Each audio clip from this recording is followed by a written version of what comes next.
Patrick has been, during the campaign and also during his governorship, has talked about CORI reform, criminal records reform. But I still don't get this. I know you have some problems with the reform. You mentioned before you don't agree with them and everything.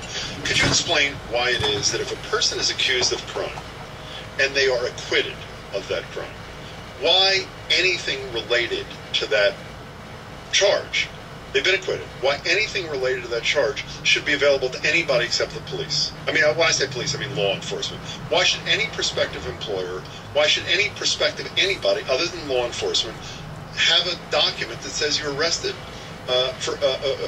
for something which you were not convicted of? I don't get that at all. And you don't want that to change. Is that correct? Am I wrong? Yeah, well, and you don't want that to change. Is that correct? Am I wrong? Yeah, well, and you don't want that to change. Is that correct? Am I wrong? Yeah, well, am I wrong? Yeah, well, and you don't want that to change. Is that correct? Am I wrong? Yeah, well, Great question, Jim.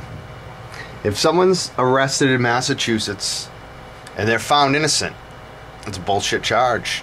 Let's say they were dating a cop's, girlfriend, and the cop decided to arrest them. It was bullshit. They're found innocent. Still shows up on the CORI for at least 10 years if it's just a simple misdemeanor right now. And then you have to basically kiss the behind of a state rep to get it removed, or somebody like that, someone high in the Massachusetts government. So there's a great question by Jim, and you have the Attorney General, the person that's supposed to represent the people, who's supposed to, know about the law. Here she is. Here's her answer. You just heard so far the first part. Martha, Coakley. Listen to this, folks. Lie number one.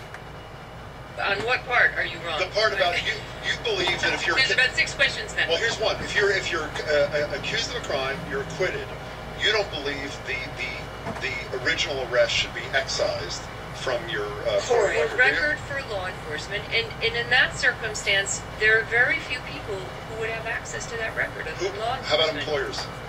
Lie. In Massachusetts, you go for a security job, they have access to your CORI. $10 an hour job doing security.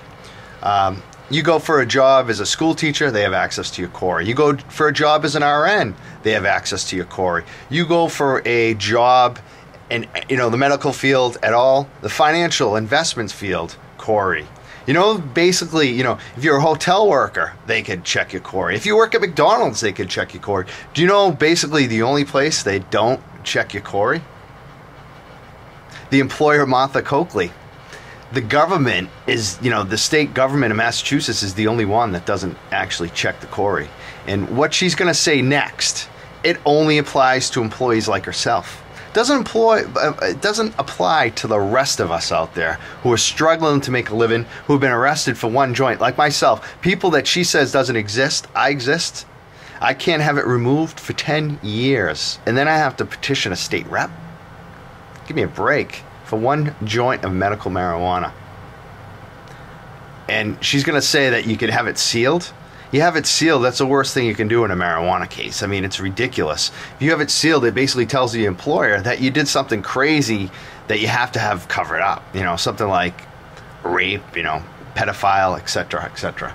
So she's clearly either clueless, which is scary, or, which I think is just basically lying to cover her behind, because she's pushing an unpopular stance. People want CORI reform in Massachusetts. She's our Attorney General. She thinks that she's going to pretend that we're too stupid to know that she's full of it. Listen, folks. By and large, they don't. Unless why should any employer have access to something for which you were not convicted? The issue around who would have access to that where it's not convicted, I think it's limited mostly to law enforcement. I don't know. Lie. Second lie. She's basically made 2 statements so far about CORI reform. The first 2 statements, lies. I'm not sure, and I'll be honest with you. My understanding is on those instances, if you're asked by someone if you've ever been convicted of a crime, you say no. That ends that. A lie. The only time it ends that. Inquiry. An inquiry is if you're an employee, say the city of Boston, or you're the attorney general. If you're a state rep, you can do that. But if you're working for the private world, those rules don't apply. Get a CORI record and they will not see that you were arrested. So far, 3 statements, 3 lies. Well, if they're, wait. If they're CORI cleared, and we do that for employers where we think having the record is important, and they see that that is the case, then you're not guilty. And no one has. I don't know anybody who's complained about the fact that they have an arrest record that's been cleared has been a problem for them. Well, oh my God, I'm having trouble, folks, keeping up with the lies.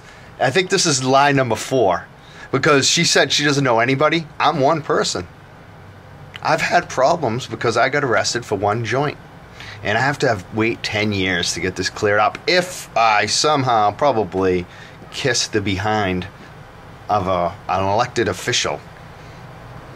And she said that she hasn't heard from one person, but our man Jim Braude listens to the people, he uses logic, and he takes her down because he also knows at least one person where this is the case. So far, we've got the Attorney General on.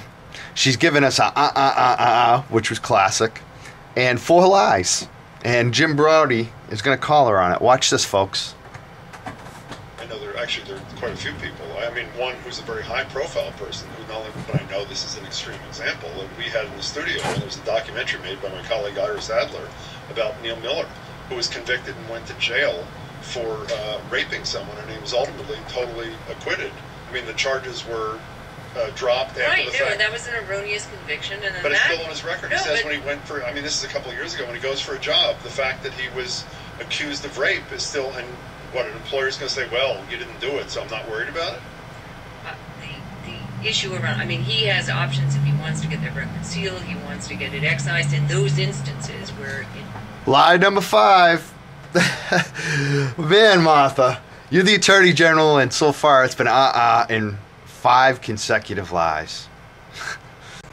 you got the wrongful convictions. Clearly he was the wrong guy. I mean, I think there can and should be measures taken in those instances, and he has some avenues available to him.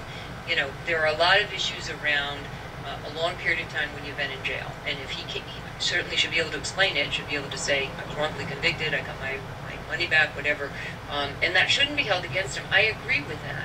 But that's more of a process issue, and it's a small number of people. We have tons. All right, more lies. It's not a small number of people. It's a huge number of people. The second thing that she said, it's just more BS.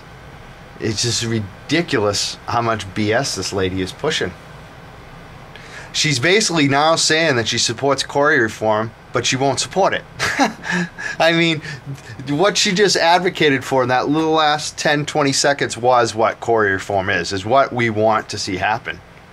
But then she turns around and says she doesn't support it. I mean, she's basically trying to play both sides now at this point, because she knows she's done, and she's basically told as many lies as she can get away with, and she's being called on it. And I think it's great that Jim Braude did this, and I also think it's great that the people speak. And I've had some friends that have, that I heard on Jim's show, a medical marijuana user in Massachusetts, St. Anthony. So, I'm glad that people are out there and speaking, and someone like Jim is actually being honest and asking tough questions.